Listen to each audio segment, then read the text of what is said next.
भाभी का बंदर। लेखक विश्वंभर नाथ शर्मा कौशिक। वाचक अमित पांडे। मैं लपका चला जा रहा था। इसी समय एक ओर से आवाज आई, पंडित जी। मैंने घूम कर देखा, एक परिचित नवयुवक मेरी ओर आता दिखाई पड़ा। उसका नाम श्याम नारायण था और बीए का विद्यार्थी था। मुझे उसने प्रणाम किया। मैंने मुस्कुराते हुए प्रणाम का उत्तर देकर पूछा, कहो क्या हालचाल है, परीक्षा हो गई? जी हाँ। पर्चे कैसे किए? अपनी समझ में तो मैंने ठीक ही किए हैं, पास होने की पूरी उम्मीद है। तो बस ठीक है। कहाँ जा रहे हो? ऐसे ही घूमने निकला हूँ। आप कहाँ जाएंगे? पार्क की तरफ जा रहा हूँ। तो चलिए, मैं भी उधर ही चल रहा हूँ। हम दोनों चले। कुछ देर तक इधर उधर की बातें होती रहीं। सहसा वह बोल उठा, पंडित जी, बंदर तो न पालिएगा? यह विचित्र प्रश्न सुनकर मैं चौंक पड़ा। मैंने उसकी ओर देखकर मुस्कुराते हुए कहा, क्यों, क्या बंदरों की आड़त खोली है? वह हंसकर बोला, नहीं, आड़त तो नहीं खोली है। एक बंदर हमारे यहाँ है, हम उसे निकालना चाहते हैं, लेकिन ऐसी जगह देना चाहते हैं जहाँ वह सुख से रहे, इसीलिए पूछा। सुख से तो वह कंपनी बाग में रहेगा, जहाँ बंदरों की छावनी है। उसे कंपनी बाग में छुड़वा दीजिए। वहाँ उसका गुजारा नहीं होगा। वह पालतू बंदर है, बचपन से आदमियों की संगति में रहा है, कंपनी बाग में नहीं रह सकता। जंगली बंदर पालतू बंदर को नहीं रहने देते। मनुष्य की संगति में वह अछूत हो जाता है, इसीलिए शायद जंगली बंदर उसका बहिष्कार कर देते हैं। कारण चाहे जो हो, पर बात ऐसी ही है। आपने कभी बंदर पाला है? आप अपना मतलब फरमाइए। न पाला है तो पाल कर देखिए, बड़ा लुत्फ आता है। परंतु उस लुत्फ का तिरस्कार आप क्यों कर रहे हैं? हम तो काफ़ी लुत्फ उठा चुके। अब कुछ परिस्थिति ऐसी है जिससे उसका रखना कठिन हो रहा है, इसलिए किसी ऐसे व्यक्ति को देना चाहते हैं जो उसे अच्छी तरह रखे। खैर, मुझे तो बंदर वंदर पालना नहीं है। अपने मित्रों से पूछूंगा, यदि कोई पालना चाहेगा तो आपके यहाँ से मंगवा कर भिजवा दूंगा। यदि ऐसा कर दीजिए तो बड़ी कृपा हो।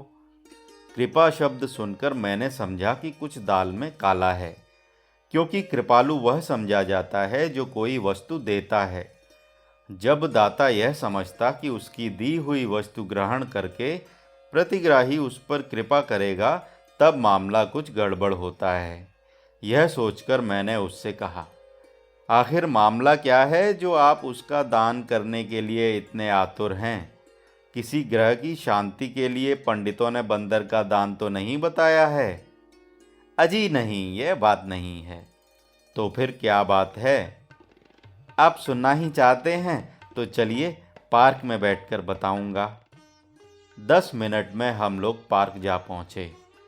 एकांत स्थान ढूंढकर हम दोनों घास के फर्श पर बैठ गए। बैठते ही मैंने कहा, अब बताइए क्या मामला है, लेकिन यह वादा कीजिए कि मामला सुन लेने के बाद भी आप बंदरों को किसी मित्र के हवाले करने का प्रयत्न करेंगे। अच्छा, यही सही। अगर उस बंदर में किसी की हत्या करने की आदत नहीं है तो अवश्य प्रयत्न करूंगा। जी नहीं, बड़ा सीधा है, काटना तक नहीं जानता। तब कोई चिंता नहीं है। उसने कहना आरंभ किया, हमारी भाभी को जानवर पालने का बेहद शौक है। कुत्ता पाला है, बिल्ली है, तोता है, मैना है, खरगोश है। ये तो सब पहले से ही हैं। अभी 15-20 दिन हुए एक बंदर वाले से बंदर खरीद लिया। हमारे भाई साहब को कुत्ता तथा तोता मैना रखने में कोई आपत्ति नहीं हुई, पर बिल्ली और खरगोश से उन्हें बड़ी चिढ़ है। और वाकई बात यह है कि इन दोनों की वजह से बड़ी गंदगी रहती है और ये नुकसान भी काफ़ी करते हैं। लेकिन जब भाभी ने बंदर खरीदा तो भाई साहब का धैर्य छूट गया। बोले, आखिर तुम्हारा मतलब क्या है? क्या घर को चिड़ियाघर बनाना चाहती हो? परंतु भाभी ने उनको समझा दिया जैसा कि वह सदैव समझा देती हैं। हमारे भैया में इतनी ही कमजोरी है, भाभी के हट के सामने उन्हें दबना पड़ता है। अपनी इस हट की बदौलत वह भैया को जैसा नाच नचाना चाहती हैं नचा लेती हैं। आश्चर्य है, यह दशा होते हुए भी आपकी भाभी को बंदर खरीदने की आवश्यकता महसूस हुई। मैंने कहा। मेरी बात पर ध्यान न देकर श्याम नारायण बोला, जिस दिन बंदर लिया गया उसी दिन से घर में विद्रोह फैल गया। भैया तो कुड़े ही, मुझे भी भाभी की यह हरकत अच्छी न लगी, परंतु भैया को यद भाव्यम तद भविष्यति पर अवलंबित होते देख मुझे भी मौन धारण करना पड़ा। परंतु कुत्ते, बिल्ली तथा खरगोश ने तो खुल्लम खुल्ला विरोध का झंडा फहरा दिया। खरगोश तो बंदर की सूरत देखते ही 2 छलांग में अपने पिंजरे के अंदर दाखिल हो गया और उसने अंदर रहो हड़ताल कर देने में ही कुशल समझी। बिल्ली भी बंदर की सूरत देखते ही फूं फां करती हुई दुम उठाकर 9-2-11 हो गई। परंतु कुत्ते राम को बिल्ली और खरगोश के अहिंसात्मक असहयोग में विश्वास नहीं हुआ। वह गुर्राकर बंदर की तरफ जो लपका तो बंदर महाशय उचक कर मेज पर चढ़ गए। मेज पर 2 चीनी मिट्टी के गुलदान रखे थे, उसमें से एक नीचे गिरकर चूर हो गया। इधर कुत्ते राम अपने दोनों अगले पंजे मेज पर रखकर खड़े हो गए। बंदर ने मेज पर रहने में ही खतरा देखा, अतएव उचक कर दीवार में बनी हुई एक खुली अलमारी पर चढ़ गया। उसमें कुछ बोतलें, शीशे के गिलास रखे थे। उसमें से 2 बोतलें, एक केवड़ा जल की, दूसरी आंवला हेयर ऑयल की, नीचे गिरकर फूट गई। केवड़ा जल तथा हेयर ऑयल की सुगंध में युद्ध होने लगा। भाभी ने चिल्लाकर मुझे बुलाया। मैंने कमरे का दृश्य देखकर भाभी से कहा, भाभी, बंदर तुमने बुरा पाला। भाभी झल्लाकर बोली, अच्छा उपदेश पीछे देना, पहले इस जैक को तो बांधो। आतंकवादी जैक को मैंने बांध दिया, हालांकि उसने बांधे जाने का बड़ा विरोध किया। बंध जाने पर जैक ने धमकियां ब्रॉडकास्ट करनी आरंभ की। हम लोगों के लिए वह कोरा भूखना था, पर बंदर राम का उन धमकियों से पेट पतलाया जा रहा था। खैर, भाभी ने बंदर को तत्तो थम्बो करके अलमारी पर से उतारा। मैंने नुकसान का अनुमान लगाया। आंवला हेयर ऑयल की बोतल 2 रुपए की, केवड़ा जल की बोतल 1 और 1 रुपए का गुलदान। इस प्रकार से 5 रुपए का नुकसान तो बंदर राम के गृह प्रवेश पर ही हो गया। मैंने भाभी से पूछा, यह कितने में लिया? भाभी ने उत्तर दिया, 20 आने में। क्यों? अब कोई पूछे तो 6.25 रुपये बताना। 6.25 नहीं, 50 बताना। चला वहाँ से बड़ा हिसाबी बनकर। जा, नौकर को भेज, यहाँ कांच समेटे। मैंने चलते हुए कहा, 6.5 महीने रहा तो 50 से अधिक का हो जाएगा। संध्या जब भैया ऑफिस से लौटे तो नुकसान का हाल सुनकर बोले, मैंने तो पहले ही कहा था, मगर मेरी सुनता ही कौन है। यह जानवर महा उत्पाती होता है। अभी क्या हुआ है, आगे देखना क्या क्या होता है। भला यह जानवर पालने योग्य है, लेकिन कहें किससे? भैया बोले, आखिर इसे पालने की आवश्यकता क्या थी, मेरी यह समझ में नहीं आता। तुम्हारी समझ में तो कुछ भी नहीं आता। बंदर पालना अच्छा होता है। कहते हैं कि कोई बला घर में आती है तो बंदर के सिर पड़ती है, आदमी बच जाते हैं। भाभी ने कहा, फिलहाल तो यह खुद ही ऐसी बोल रहा है कि सब बलाओं का ताऊ है। तुम्हारे लिए होगा भला। 4-6 दिनों के बाद यदि भला कहोगे तो मान लूंगी, अभी नहीं मान सकती। जैक दिन भर चिल्लपों मचाता रहा, क्योंकि उसे बंधे रहने की आदत नहीं थी। रात आई तो यह समस्या उठकर खड़ी हुई कि बंदर कहाँ रखा जाए। रात में जैक को बांधे रखना उचित नहीं था, क्योंकि वह बंधा रखा जाए तो घर भर को रत जगह करना पड़े। यदि वह खुला रखा जाए तो बंदर राम की जान का बीमा कौन करे। अंत में भाभी ने बंदर को अपने पास रखने का जिम्मा लिया। रात में बंदर राम भाभी की चारपाई पर लेटे। भैया ने जो यह दृश्य देखा तो जल भुनकर कलाबत्तू हो गए। भाभी से बोले, तो यह कहो अब यह बगल में लिटाया जाएगा। हमसे तो यह बंदर ही अच्छा रहा, हमें तुमने कभी भी स्वेच्छा से इस प्रकार से। भाभी बीच में ही बोल उठी, क्या वाहियात बकते हो? वाहियात नहीं, ठीक कहता हूँ। इस साले को देखकर मेरा खून खौलता है। देखो तो साला किस तरह लिपटा हुआ लेटा है। यह मेरा अच्छा रकीब आया। किसी दिन क्रोध आ गया तो साले की टांगें चीर डालूंगा। हाँ, कल को अपने बाल बच्चे होंगे तो वे पास लेटेंगे तो तुम उन्हें भी न देख सकोगे? अच्छा, तो तुम इसे अपना बच्चा समझती हो, लेकिन यह भी तुम्हें अपनी माता समझता है, इसका क्या सबूत है? बच्चा होता तब भी गनीमत था। यह साला तो 16 आने बालिग है, जैसे 20-21 बरस का जवान पट्ठा होता है। इस पर भाभी बहुत जल्लाईं। उन्होंने बंदर को उठाकर नीचे फेंक दिया। बोली, लो, न लिटाऊंगी। जैक ने मार डाला तो तुम्ही को हत्या लगेगी। जैक बेचारा इस मुस्टंडे को क्या मारेगा? इससे जैक की ही जान बच जाए तो गनीमत समझो, भैया ने कहा। बंदर राम फिर उचक्कर चारपाई पर हो रहे और उसी प्रकार लेट रहे। भैया बोले, इस साले को लुत्फ आ गया, अब यह टलने वाला थोड़ा ही है। भाभी ने फिर उठाकर फेंक दिया, परंतु वह फिर आकर लेट गया। भाभी ठिनक कर बोली, बताओ अब मैं क्या करूं? यह तो बार बार आ जाता है। भैया बोले, करोगी क्या, लिटाए रहो। इसने पिछले जन्म में जो पुण्य किया है उसका फल तो इसे मिला ही चाहे। दूसरे दिन एक तरफ बंदर बंधा, दूसरी तरफ जैक। अब क्या था, दोनों की प्रश्नोत्तरी चलने लगी। इधर जैक फूंकता था, उधर बंदर महोदय उछल उछल कर अपनी भाषा में न जाने क्या क्या सलवातें सुना रहे थे। खरगोश राम तो नज़रबंद ही हो गए। वह अपने पिंजरे से ही यह सब दृश्य देखकर ईश्वर को धन्यवाद दे रहा था कि काफ़ी सुरक्षित है। बिल्ली लापता थी, लेकिन भोजन के समय फूंक फूंक कर पैर रखती हुई काफ़ी चौकन्नी अपने चारों ओर देखती आई। उसने दूर से देखा कि जैक और बंदर की जवाबी लड़ रही है। कुछ देर तक वह चुपचाप बैठी देखती रही। अब उसे विश्वास हो गया कि बंदर राम फिलहाल खतरनाक नहीं है। तब वह आई, लेकिन भोजन से निवृत्त होने के पश्चात आत्मनम सततम रक्षेत के सिद्धांत अनुसार तुरंत ही अज्ञातवास में चली गई। मुझे मजाक सूझा।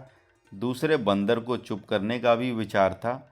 हमारे यहाँ होली में भांग की माजून बनी थी, उसमें से मैंने एक बर्फी चुपके से लाकर बंदर को दी।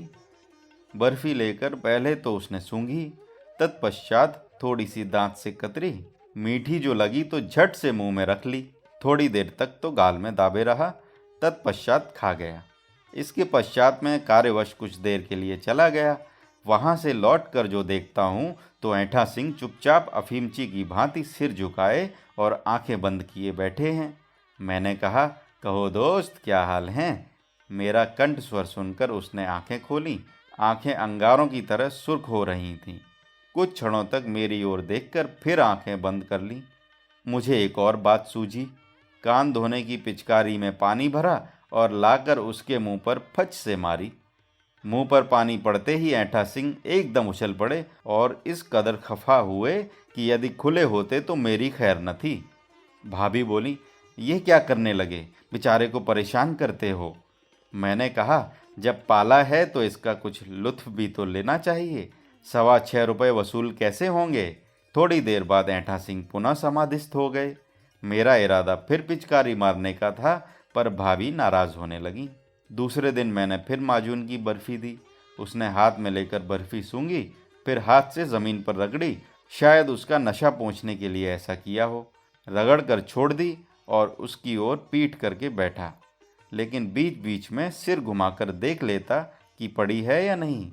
2-4 दफ़े यह क्रिया करके फिर घूमा और पैर से धीरे धीरे उसने बर्फी को अपनी ओर खिसका खिसका कर अपने बिल्कुल निकट कर लिया और बैठ गया। मैंने एक लकड़ी से बर्फी खींचने का प्रयत्न किया। ज्यों ही मैंने बर्फी की ओर लकड़ी बढ़ाई, त्यों ही उसने चट उठाकर मुंह में धर ली। थोड़ी देर तक गाल में दाबे रहा, तत्पश्चात खा गया। आधे घंटे पश्चात फिर वही दशा हुई। आंखें बंद, सिर झुका हुआ, मैंने पुनः पिचकारी का प्रहार किया। उसने फिर चौंक कर छलांग मारी। आज उसे बड़ा नागवार गुजरा। बड़ी देर तक मेरी ओर देखकर खों खों करता रहा। उस दिन से मेरी उसकी शत्रुता हो गई। जब मुझे देखता तो कान दबाकर खों खों करने लगता। तीसरे दिन मेरी इच्छा फिर माजून देने की हुई, परंतु भाभी बिगड़ने लगी कि क्या उसे भंगेड़ी बनाएगा। मैंने भी सोचा कि कहीं कमबख्त को भांग की आदत पड़ गई तो बड़ी मुसीबत होगी। नशे के उतार के वक्त उसकी बुरी दशा होती थी। मिनट मिनट भर जमाई लेता, कभी लेट जाता, कभी फिर उठकर बैठता। जैक ने भूखना बंद कर दिया था। वह भी चुपचाप उसकी इस दुर्दशा को देखा करता। उस समय ऐंठा सिंह अपनी जान से बेजार दिखाई पड़ता था। मुंह लटक कर लौकी हो जाता था। मैं पीछे से जाकर खोपड़ी पर एक चपत रसीद करता तो कुछ क्षणों के लिए आग बबूला होकर खूब चिल्लाता और उछल फांद करता, परंतु थोड़ी देर बाद ही फिर वही दशा हो जाती। एक दिन भाभी की माता भाभी को देखने आई। वह काशी जा रही थीं। भाभी से मिलने के लिए 24 घंटे के लिए यहाँ ठहर गईं। उस दिन संयोगवश बंदर की जंजीर बांधते समय कुछ ढीली रह जाने के कारण खुल गई। भाभी की माता जो उधर से निकली तो बंदर उचक कर उनके कंधे पर चढ़ गया। वह चीख मारकर भागी। भागते समय ठोकर जो लगी तो मुंह के बल गिरी। आगे के 2 दांत हिलते थे, वह टूटकर बाहर आ गए। बंदर कूदकर अलग हो गया। हम लोगों ने दौड़कर उन्हें उठाया। भाभी के काटो तो लहू नहीं। माता ने भाभी को बहुत डांटा। बोली, वाह रे लड़की, ऐसे ऐसे जानवर पाल रखे हैं, कोई भला आदमी तेरे यहाँ क्यों आवेगा? मैं अभी अभी जाऊंगी, मेरा असवाब बंधवा दे। भाभी ने खुशामद बरामद करके उन्हें शांत किया। मैंने उनके दोनों दांत पुड़िया में लपेटकर उन्हें दिए और कहा, इन्हें काशी जाकर गंगा जी में छोड़ देना। जब माताजी का क्रोध शांत हुआ तो बोली, ये दांत बड़ा दुख दे रहे थे, मैं इन्हें उखड़वाने का विचार कर रही थी। यह सुनकर मैंने भाभी से कहा, यदि हम लोग दांत उखाड़ने का व्यवसाय शुरू कर दें तो काफ़ी आमदनी हो। भाभी कुड़ कर रह गईं। इधर बंदर राम ने उपद्रव मचाना शुरू किया। 3-4 फूलों के गमले तोड़ डाले। जब से बंदर बंधा रहने लगा था तब से खरगोश राम बाहर निकलने लगे थे। उस समय वह बाहर घूम रहा था। बंदर ने उसका कान पकड़ा और थोड़ी दूर तक घसीटता हुआ ले गया। हम लोग दौड़े तब छोड़ा। छूटते ही खरगोश बेहताशा भागा और अपनी काबुक में घुस गया। उसने समझा होगा कि आज बला टल गई। भाभी ने बड़ी कठिनता से उसे पकड़ा। उन्हीं के वश का है भी, मुझसे तो शत्रुता ही मानता है। इस प्रकार जब छूट जाता तब थोड़ी देर उपद्रव और कुछ न कुछ नुकसान करके काबू में आता। अभी 3-4 दिन की ही बात है, भैया से लिपट गया था। क्यों? मैंने पूछा। अब क्या बताऊं? इतना कहकर वह मुस्कुराया। यदि सर्वथा अकथनीय बात हो तब तो न बताओ, अन्यथा बताने में क्या हर्ज है। बात यह हुई कि इतवार का दिन था। दोपहर में भाभी ने बंदर को खोलकर अपने पास बंधवा लिया और उससे खेलने लगीं। इसी समय भैया वहां पहुंच गए। भैया ने भाभी से कुछ छेड़छाड़ की होगी, बस यह देखकर वह भैया से लिपट गया। वह तो कहिए कि भैया ने दोनों हाथों से उसकी गर्दन पकड़ ली, अन्यथा बहुत संभव था कि भैया को भमोड़ खाता। भैया भाभी से बोले, तुमने इसे मेरा खून करने के लिए पाला है। यदि तुम्हें इसी को खसम बना के रखना हो तो रखो, आज से मैं तुमसे बात नहीं करूँगा। इतना कहकर भैया क्रोध में भरे हुए घर से बाहर चले गए। दिन भर न जाने कहाँ रहे। रात के 9 बजे लौटे। भैया के चले जाने के बाद भाभी बहुत रोईं। मुझसे बोली, इस निगोड़े को किसी को दे दो या कहीं छुड़वा दो, अब मैं इसे नहीं रखूंगी। उस दिन से वह रात दिन बना रहता है, 1 मिनट के लिए भी नहीं खोला जाता। और रात भर कहाँ रहता है? मैंने पूछा।